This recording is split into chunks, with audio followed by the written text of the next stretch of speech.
Bueno, buenos días. Silencio. Vamos a iniciar. Bueno, buenos días. Bienvenidos a los nuevos, a los que habían estudiado fuera de Guadalajara, en cualquier otra de las sucursales o de Guatemala. Bienvenidos. Esto va a ser su módulo de los días sábados. Va a contemplar con diferentes partes. Ya la parte de óptica ya fue evaluada para todos los que estuvieron presenciales, otros hoy, y los de Guatemala cuando regresen se les aplicará los exámenes. Todos los exámenes tienen puntaje, todos los exámenes se pasa para la parte pues, administrativa de acá, si tiene un puntaje y les ayuda o les puede jugar en contra para sus congresos, permisos, entre otras cosas. Además de que más adelante, en futuro, van a querer tener un ranking acá y eso les ayuda también cuando ustedes están entrando a sus especialidades para decir si fueron el número 1 o si fueron el número 21 de su promoción. La idea es que todo esto sume a todos sus conocimientos. Son temas que no están en sus programas, son temas externos o temas que se van a dar todavía, que sí están en sus bloques, pero tratando de tener otro enfoque. Entonces, unas cosas más.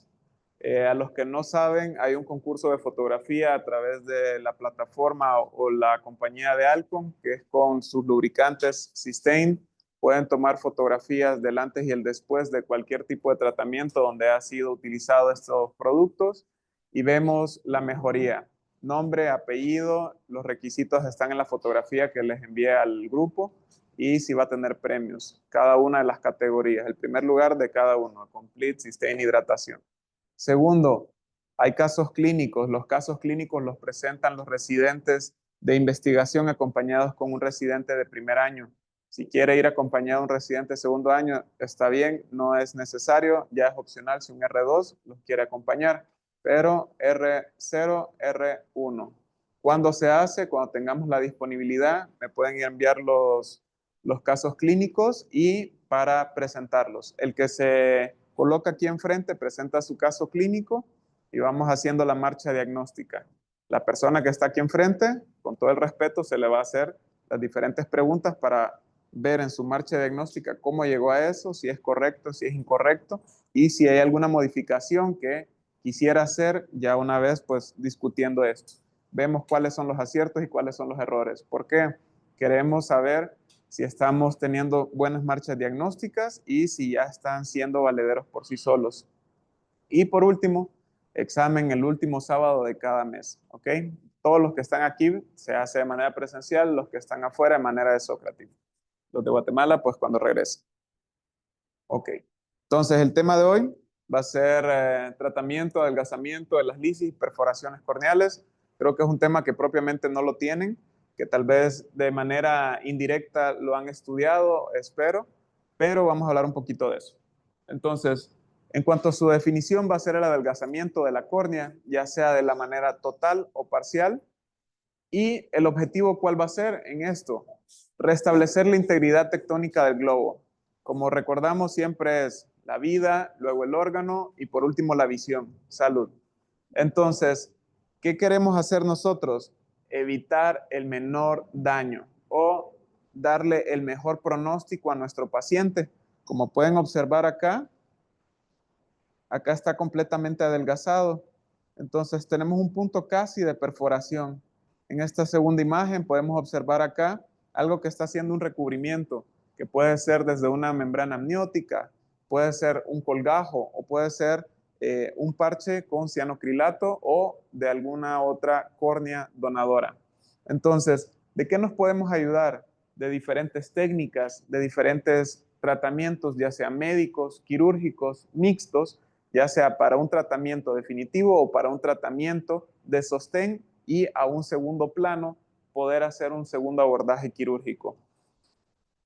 Entonces, ¿qué podemos utilizar? Desde cosas tan sencillas como el uso del cianocrilato o de pegamentos tisulares, como pudieron tener oportunidad algunos de ustedes en el wet lab de cianocrilato, hablamos un poquito de él, qué tan fácil es, qué tan accesible es y cuánta curva de aprendizaje la que se necesita, es casi nula. O sea, ven una, hacen una, ven en YouTube un video de esto y ya lo pueden realizar ustedes. Entonces, la idea de estas clases y de estos wet labs es que vamos integrando las dos cosas. En este caso tuvieron primero el wet lab, pero, por ejemplo, acá con este tipo de pegamentos, ya sea cianocrilato o algunos otros pegamentos que sí están aprobados por la FDA, podemos tener como herramientas. Es fácil, rápido, económico y si tiene buenas propiedades. Entonces, ¿cuáles van a ser los conceptos claves de esta clase? Número uno, el manejo intensivo de las causas infecciosas o inflamatorias.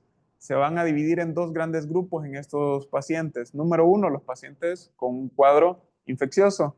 Llamemos aquí desde bacteriano, viral, parasitario, mixtos o el proceso inflamatorio. Aquellas enfermedades como Sjögren, artritis, úlceras de Morren, entre otras cosas, nos pueden ir afectando. Los tratamientos van a ir encaminados a sus causas específicas, ¿ok? Y las opciones terapéuticas, pues van a ser múltiples, desde una gota lubricante sin conservador hasta suero autólogo, PRP, hasta membrana, entre otras cosas que vamos a ir viendo a medida de la clase. Como parte interesante en esto es que va a ser una urgencia oftalmológica en la mayoría de los casos, ya sea por un trauma directo, un adelgazamiento, que en algún otro lugar fue tratado o manejado de manera, pues, tal vez incorrecta o tal vez que no ha sido la con su totalidad y nos están pidiendo una segunda opinión a nosotros. Como podemos observar, acá pues una laceración completa de toda la córnea. Aquí en este caso no estaríamos pensando en colocar un pegamento de cianocrilato. Para los que ya vieron o ya tuvieron la oportunidad, estábamos hablando de diámetros de 1 a 2 milímetros, máximo 3. Y pues acá vemos completo, ¿no? De 3 a 9, donde está la disección. Entonces, acá en estos casos, pues ya vamos pensando en otro tipo de abordajes, que cierres, que suturas, que incluso habría que ver si hasta, pues todavía se puede valer el órgano o si ya estamos hablando de algún procedimiento donde tenemos que extraerlo. En las otras imágenes podemos observar desde unas suturas, ya sea en córnea porque hicieron un trasplante, ya sea total o porque solamente tuvo una pequeña perforación. Entonces, en cuanto a sus introducciones, lo que estamos buscando acá son alteraciones inflamatorias y no inflamatorias que afectan la córnea. Estoy seguro que todos ustedes han manejado pacientes con alguna alteración infecciosa o inflamatoria. En las inflamatorias son aquellos pacientes que en su gran mayoría van a tener algún cuadro de proceso autoinmune. Les había dicho Sjögren, artritis, lupus o alguna otra de estas alteraciones, pero puede ser algo también localizado solamente en el globo ocular. Y en las no, y en las no inflamatorias que vienen siendo las infecciosas. Paciente con un lente de contacto, se bañó, se introdujo en una piscina y pues infectó una encantamoeba y pues está llegando a un punto de no retorno donde ya va a llegar a perforarse. La progresión, muy importante, saber si fue rápida, si fue lenta, si hay algún antecedente previo. Si el paciente nos dice, doctor, de manera súbita, pues no veo y ustedes lo observan, tiene un adelgazamiento del 90%, o si es un paciente que ya añoso, le encuentran sus clásicas manos con sus alteraciones, encorvados, que el mismo paciente les dice, pues que ya está siendo manejado con un reumatólogo, entre otras cosas. Y reconocimiento y el tratamiento precoz son esenciales. Muchos de estos casos colocamos todo nuestro arsenal, tratamiento médico y quirúrgico, y aún así, pues a veces nos gana la batalla. Pero la idea es que ustedes tengan todas las herramientas y el conocimiento para que tengamos el menor o la menor causística de casos fallidos o casos que pues terminaron al final con un mal pronóstico visual. Aquí como diagnóstico diferencial pueden observar adelgazamientos. ¿De qué tipo? Un queratocono, una degeneración marginal pelúcida, un queratoglobo o un queratocono posterior. Aquí los pueden observar también en la lámpara de hendidura y cómo se van a observar. Este paciente, ¿ustedes creen que va a tener una progresión rápida de horas o días o una progresión lenta de meses a años? Va a ser una progresión lenta. El paciente a veces ni siquiera se percata de lo que está teniendo, simplemente está acudiendo nuevamente a su consulta con su optometrista y está en un cambio progresivo y progresivo y progresivo de sus lentes y no ha tenido un diagnóstico apropiado. Por eso lo importante de ustedes que conozcan en su clínica a sus pacientes y vean un todo, no solo, este es rápido, viene a lentes, se refracta y chao. Queratometrías, lámpara de hendidura, toda la parte que acaban de hacer exámenes, que acaban de hacer, de cuáles son las iluminaciones apropiadas para cada uno de ellos y en qué edades los estamos encontrando. Si encontramos un paciente con un queratocono de 80 años, probablemente ese cono se hizo cuando tenía 20 años, nunca se dio cuenta y pues a los 80 años simplemente ustedes le pusieron un nombre y un apellido a lo que él siempre dijo, miro borroso. A que sea un paciente de 7 años que tenga el antecedente de prurito ocular, de mucho tallado ocular y que los padres dicen, doctor, cada 6 meses le estoy cambiando lentes porque no mejora. Entonces, esta es la parte de la información que ustedes ocupan ocupan o van a necesitar para dar este como acercamiento a su diagnóstico. Recuerden que el diagnóstico 80-90% va a ser lo que el paciente les dice, ya un 5% va a ser lo que encuentran en una lámpara y el resto son los estudios complementarios y auxiliares, que ese solo les refuta su diagnóstico o les bota su diagnóstico. Lo que pedimos es para decir sí, sí es o no, no es. Entonces, ¿qué podemos observar acá? ¿Alguien sabe o alguien piensa qué diagnóstico podría tener este paciente? Si se fijan, es una fotografía clínica, un ojo, donde observan en la córnea, en la parte superior, desde las 3 hasta las 9, un adelgazamiento con este reborde blanquecino y no está en cierto corte, pero podremos decir que está adelgazado. ¿Qué se les viene a la mente? Tienen varios diagnósticos diferenciales. Úlcera de Murren, correcto, doctor. Aquí hubiera sido muy bonito decir pues la edad del paciente, que a qué edad se asocia más, doctor.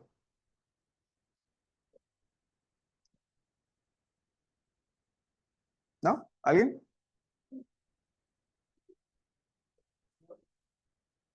Son adultos jóvenes que pueden empezar a oscilarlo desde los 40 años, hay pacientes que menos, pero no vamos a estar pensando en pacientes 90 años, úlcera de Murren. Puede ser pacientes más jóvenes también, ¿ok?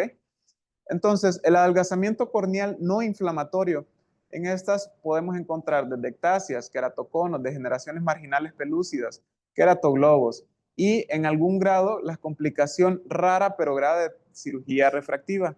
Anteriormente, cuando en los inicios de la cirugía LASIK, que todavía no estaban todos los normogramas, que todavía no teníamos todo el conocimiento, que hasta el momento todavía no tenemos todo el conocimiento de por qué algunos pacientes tienen ectasias, aún que encontramos todos nuestros criterios bien. Entonces, eh, anteriormente era más común. Afortunadamente ahora tenemos esta tabla, tal vez no se observa tan claramente acá, pueden entrar pues a iWiki o a donde ustedes quieran y van a encontrar esta tabla. Esta tabla son criterios para decir si este paciente puede llegar a desarrollar una ectasia post-LASIK. ¿En qué se van a valer? Diferentes ítems, desde su grosor corneal, desde si es hombre o mujer, y cuál va a ser el residual del lecho estromal post la ablación. Todo esto es importante cuando ustedes van a agendar a un paciente para cirugía refractiva. ¿Por qué? La idea es que este paciente tenga una buena agudeza visual. Y si ustedes lo ectasiaron, pues generaron todo lo contrario. Le van a generar una complicación a toda su vida. Entonces recuerden que el LASIK es muy bueno, pero también tiene sus contraindicaciones. La gran mayoría de la población es un sí, pero está ese pequeño porcentaje donde es un no rotundo. Entonces hay que saber a quién le estamos ofreciendo esta cirugía. Solo por estructura, no estamos hablando de la personalidad, no estamos hablando de otros criterios que también son valederos para decir si sí o no a esta cirugía, pero esto de acá. Por favor, tómenle apuntes, una fotografía o métanse a iWiki y vean todos estos criterios, ¿ok? Y acá el puntaje para decidir si sí vale la pena, no vale la pena o el riesgo que nos puede generar una ectasia, que hoy en día viene siendo desde el 0.02 hasta el 0,6% en ectáceas, siempre y cuando ustedes hicieron todo, ¿verdad? Si no hicieron nada y lo hicieron solo porque sí, pues obviamente ese porcentaje va a aumentar. El objetivo, ya pues si sí pasó, es tratar de recuperar esto, tratar de mejorarle la visión al paciente y que no empeore. Entonces, la ganancia acá es que no empeore y tratar de estabilizarlo y mejorarlo, ya sea con algún otro procedimiento, ayudas ópticas, visuales o de algún otro tipo. Entonces, en cuanto al adelgazamiento y la lisis inflamatoria, son procesos rápidos, con dolor y puede llegar a tener hasta neovascularización. En los no infecciosos podemos tener desde algo como un ojo seco crónico, la úlcera de Murren, Terrien y enfermedades autoinmunes. Creo que todos han visto, aunque sea un paciente con Sjögren en su vida, cómo observan toda la superficie y cómo sufre ese ojo por estar tan seco, desde la conjuntiva, desde los párpados, y obviamente el que se lleva el premio gordo acá es la córnea. Recordando que la córnea no va a tener una propia vasculatura, se va a nutrir a través de lágrima artificial, perdón, a través de la lágrima y a través del humor acuoso. Entonces, si está deficiente, decadente, insuficiente, como lo quieran llamar, pues sí va a tener estas propiedades de estrés. Y en las infecciosas, desde una queratitis herpética, que va a ser la más común de las lesiones más comunes que van a generar ceguera, hasta las bacterianas y fúngicas. Todos hemos observado una herpética, pero podemos batallar en estas dos. Las herpéticas, creo que su comportamiento es un poco más clásico, es hasta cierto punto más fácil de observar, identificar y diagnosticar versus las bacterianas y fúngicas. El doctor Franco, no está. Bueno, con el doctor Franco tuvimos la oportunidad de tener un paciente portador de lente de contacto, se metió a un cenote, algo así, y posterior tenía un adelgazamiento importante, rápido y con un patrón que no sabíamos ni qué. No sabíamos si era bacteriana, si era fúngica, mirábamos lesiones satélites, pero tenía un pseudipopion, pero estaba adelgazado, pero luego tenía un anillo concéntrico, pensamos en pseudomona, pensamos en acantamueva, pensamos en todo y pensamos en nada. Afortunadamente este paciente fue muy cooperador, tuvimos el acceso a hacer cultivos y salió una bacteria que hay reportes de casos clínicos en el mundo. El doctor Franco, acérquense con él, eh, presentó ese caso clínico y sí, o sea, estuvo muy raro. Entonces, estas presentaciones a veces van a ser muy atípicas. Estamos tratando una cosa, estamos tratando otra, y a veces el tratamiento de uno, por pensar en una cosa, y era la otra, podemos generar mucho daño. Estamos hablando de un proceso herpético y pensábamos que era algo bacteriano, y por esas cosas de la vida, ustedes decidieron colocar un antibiótico más un esteroide y generaron un desastre total. Un adelgazamiento, se perdió todo el epitelio, llegamos hasta el estroma, entre otras cosas. Entonces, como pueden observar acá, este es el síndrome de Sjögren. Aquí todas sus alteraciones, que puede ir desde la parte primaria o secundaria. Esta va a ser una pregunta del examen, en las cuales va acompañada en articulaciones, tiroides, riñones, hígado, pulmones, piel y nervios. ¿Qué diferencia va a tener entre la primaria y la secundaria? Que en la primaria los pacientes no padecen ninguna enfermedad reumatológica o que estén inmunosuprimidos. Y en la secundaria, sí. ¿Ok?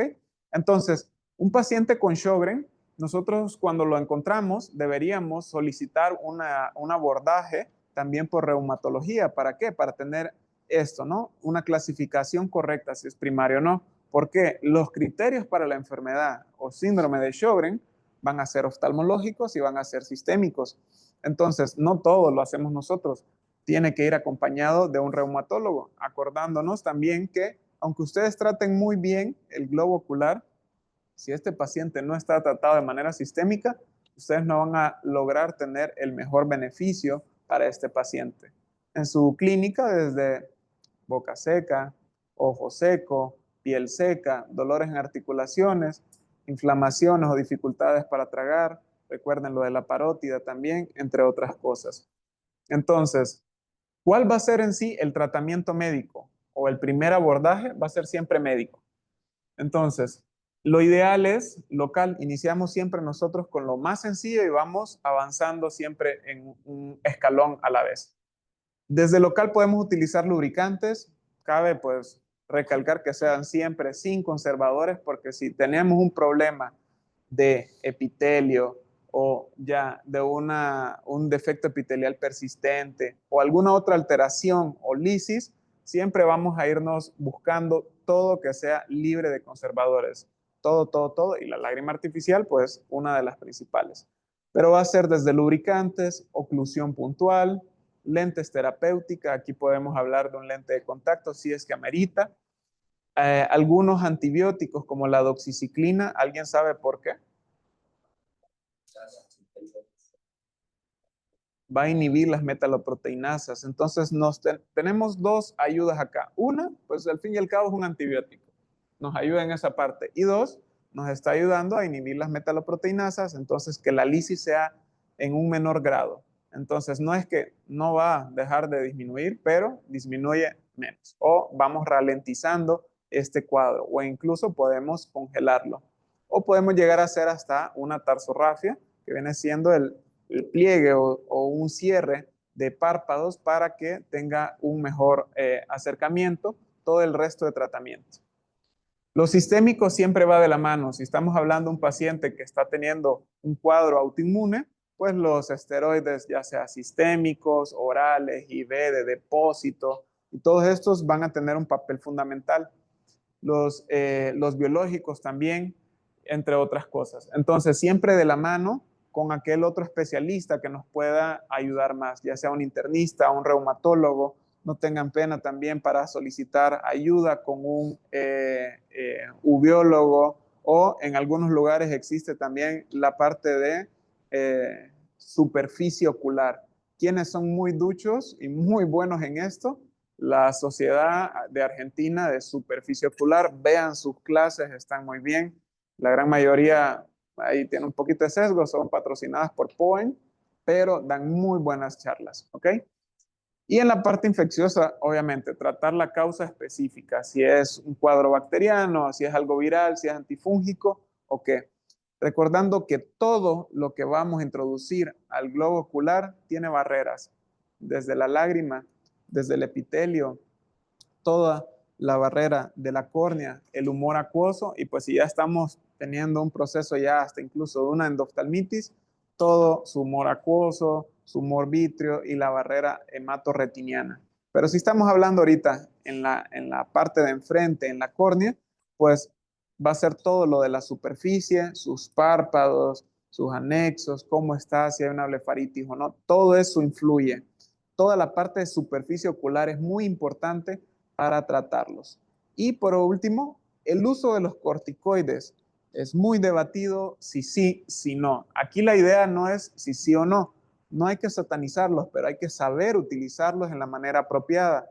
Es decir, si ustedes tienen un cuadro infeccioso bacteriano y ustedes de primas a primeras inician un esteroide, puede que les juegue en contra. Pero si ustedes ya llevan 24, 48, 72 horas de un antibiótico que tenga un buen resultado, donde la carga bacteriana está disminuyendo y tenga una buena evolución clínica, el esteroide sí les puede llegar a funcionar.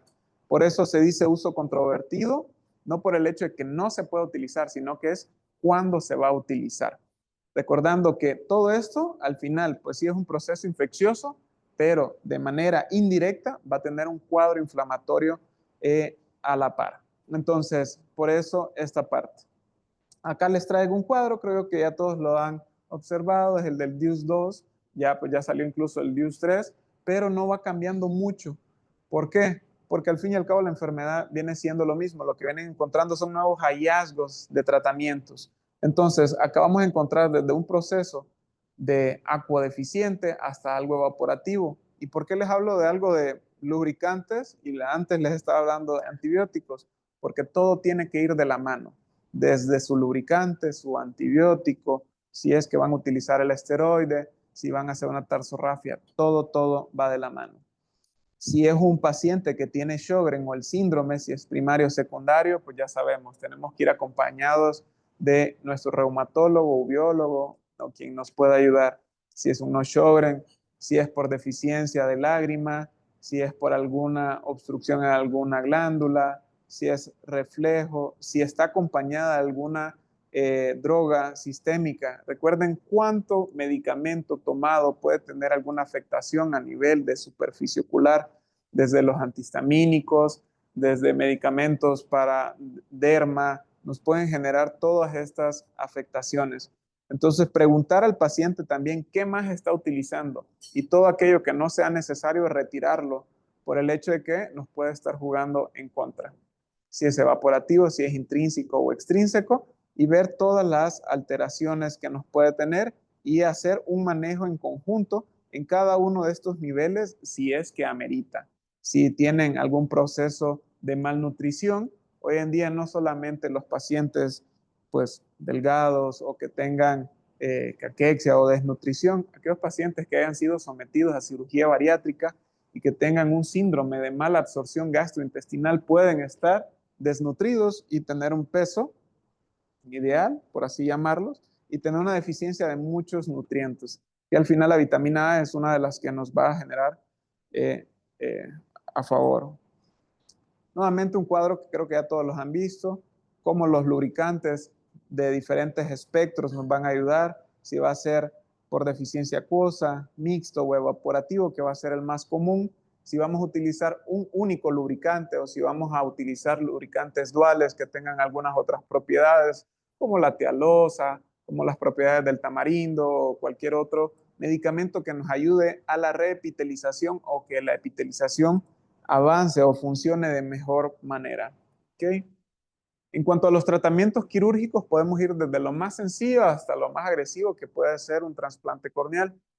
¿Cuándo va a estar indicados, por ejemplo, el uso de pegamentos o adhesivos tisulares? Cuando son pequeños. La literatura del IANOF les menciona que va a ser de 1 a 2 milímetros. En algunos casos lo mencionan hasta 3 milímetros, pero su margen es 1 o 2. Pregunta igual de examen. Acá en los usos de pegamento podemos encontrar cosas tan efectivas, económicas y baratas como el cianocrilato. Si algún día conocen el pueblo de Jacal, se darán cuenta que ustedes no van a tener acceso a muchas cosas, pero sí pueden encontrar un superglue, cola loca, gorila, o no sé qué otros nombres están en otros países, pero al fin y al cabo van a ser cianocrilato, solo tenemos que buscar esto. Tiene esta propiedad donde estabiliza y como no tiene un efecto de que ahí se prolifere la bacteria, entonces hasta cierto punto es un bacterioestático. Entonces funciona muy bien, lo cuesta que 20 pesos, está súper económico.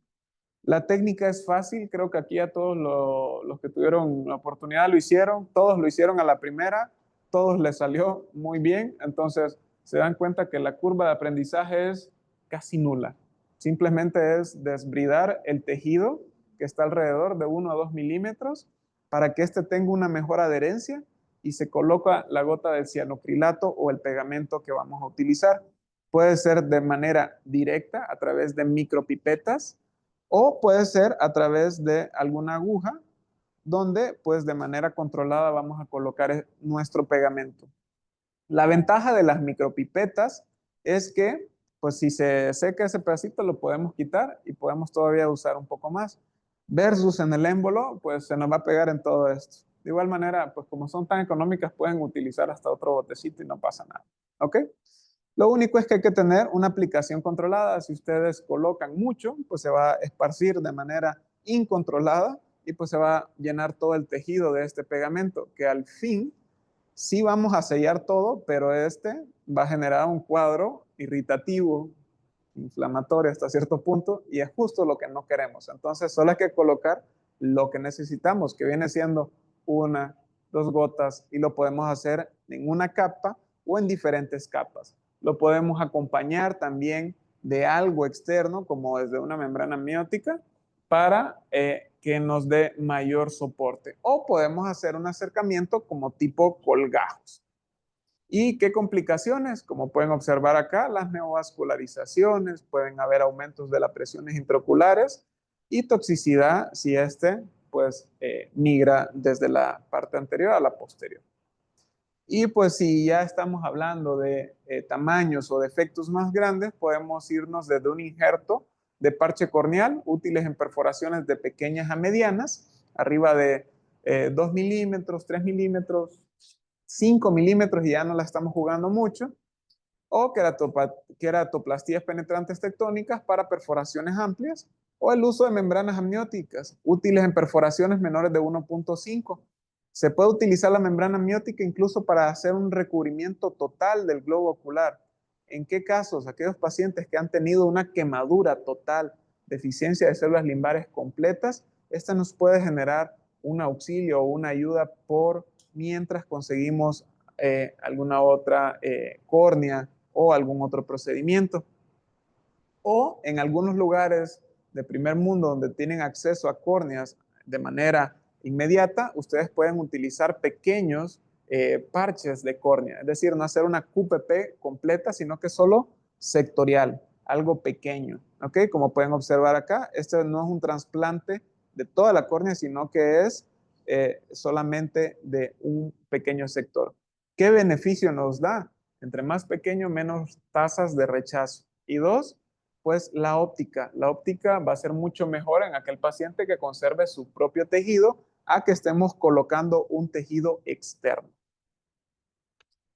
Diferencia entre una total y una sectorial. Aquí se ve hermoso, ¿no? O sea, estamos viendo una córnea completamente clara, ¿no? Entonces, en los cuidados postoperatorios, ¿qué tenemos que utilizar? Un antibiótico de amplio espectro, lágrimas artificiales sin conservantes, doxiciclina oral o minoxiclina oral, cualquiera de las dos. Es más fácil encontrar la doxiciclina acá en Guatemala. Si viajan a mi país también, pueden encontrarla y es más fácil encontrar la doxiciclina. Importante el control de la PIO. Podemos tener los dos extremos, desde PIOs bajas, si es que se sigue perforando y tenemos un seidel y hay salida, o todo lo contrario, ¿no? Algo de lo que nosotros colocamos se fue, llegó al trabéculo, está aumentando, o el mismo proceso inflamatorio está aumentando la presión intraocular. El seguimiento es cercano, tenemos que tener a nuestro paciente ahí casi a diario para ver cómo sigue evolucionando, cómo va pasando el tiempo. Entonces, ¿qué podemos utilizar? Desde todo hasta algo tan sencillo como una lágrima artificial. Pues acá está un poco de comercial, ¿no? Podemos utilizar el Tialos Duo, que tiene el beneficio de la tialosa. Podemos utilizar el Sonaker T, dando así en marcas comerciales para los que se están familiarizando todavía. También funciona. Podemos utilizar la Grisel, que también nos va a ayudar, y todos estos son libres de conservadores, entonces nos ayudan a que no tengan ese efecto tóxico que los conservadores sí pueden llegar a tener. Acá pueden utilizar también geles, que los geles van a tener mayor tiempo de duración en la superficie del ojo. Además de la Cuadrant, doctor Ricardo Benavides, ¿qué otro conoce usted? ¿Y qué otro?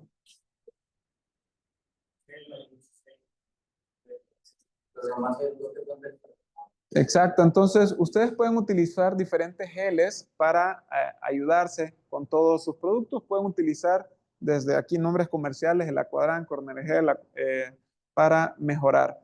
Pueden utilizar sueros autólogos. No sé si alguno de ustedes lo ha utilizado, funciona muy bien. La ventaja es que es pues, gratis, es del mismo paciente.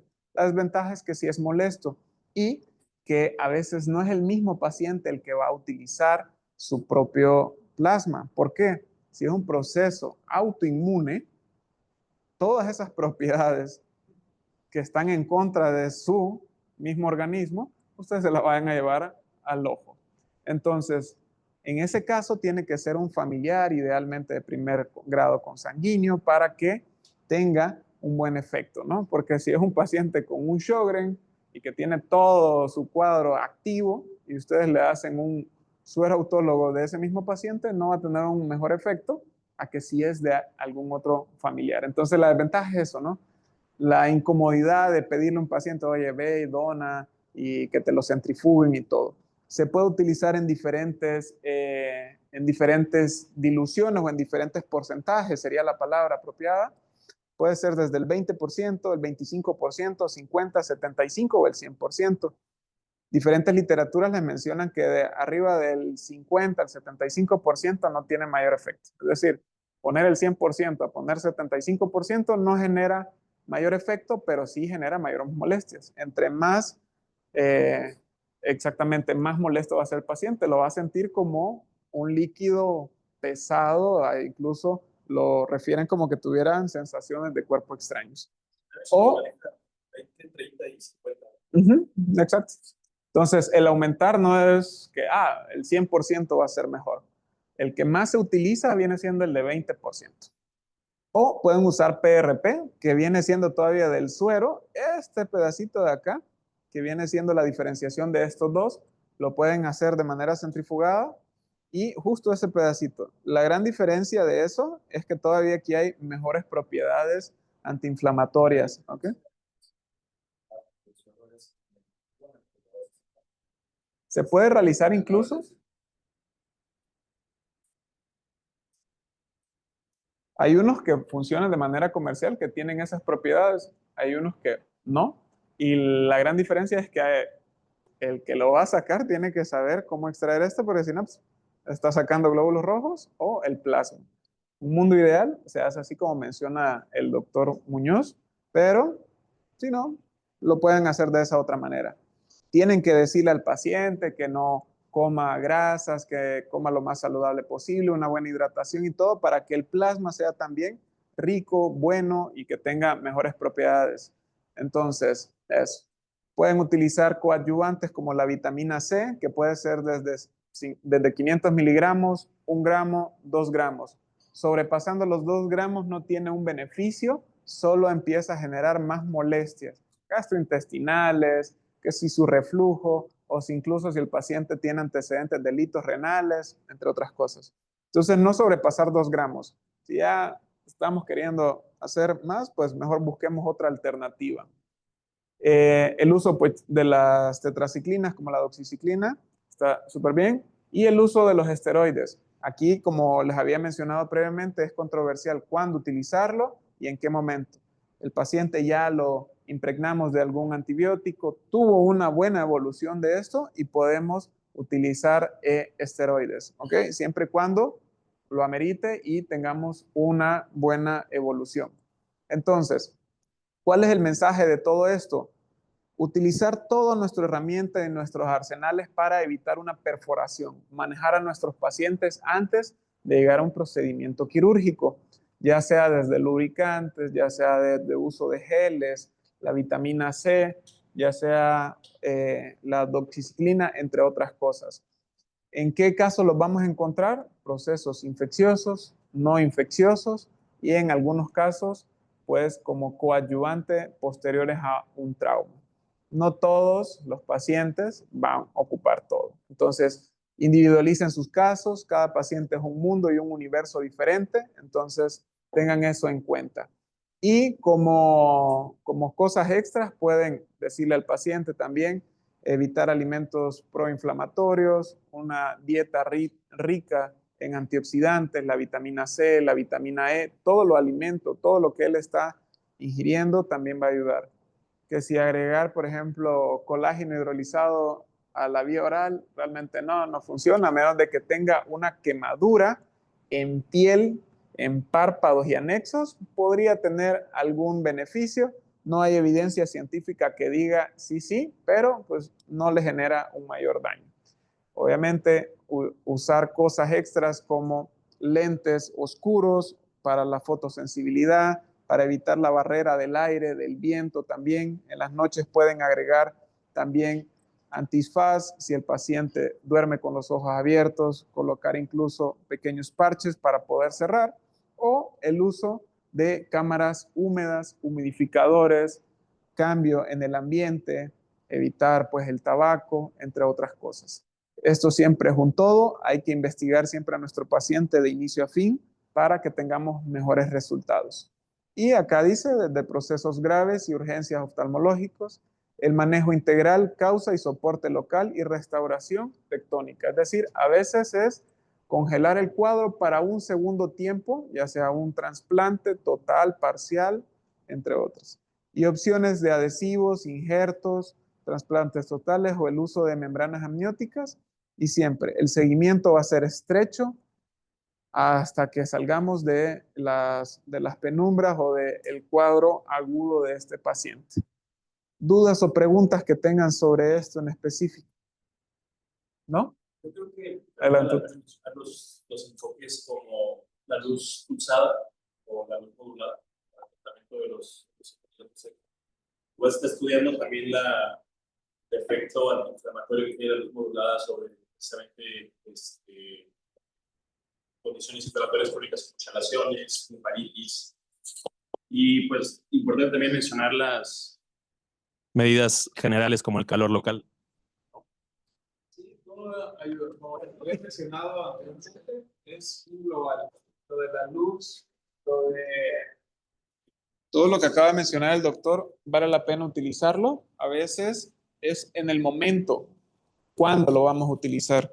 Porque si estamos teniendo una lisis o algo por el estilo, a veces no sería lo ideal, sería más o secundario o primario. Es decir, si es un paciente con Sjögren, evitando llegar a esto, valdría la pena. Si ya está con un adelgazamiento severo y todo, mandar a luz pulsada y todo, pues ya vendría siendo pues, posterior para evitar un segundo cuadro de esos. Pero sí, todo esto nos ayuda, ¿ok? Y sí, todavía está en investigación, pero tiene buena evidencia científica y tiene buenas evoluciones hasta el momento lo de las luz pulsadas. ¿Alguien más que quiera aportar dudas o preguntas?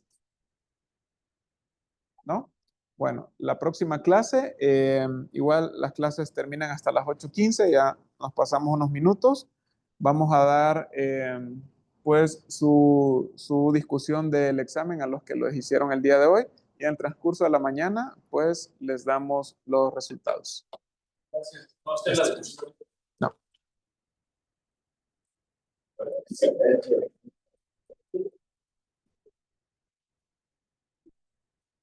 Los píxeles de Pasó. Oye, nada más. Pasó. según yo era una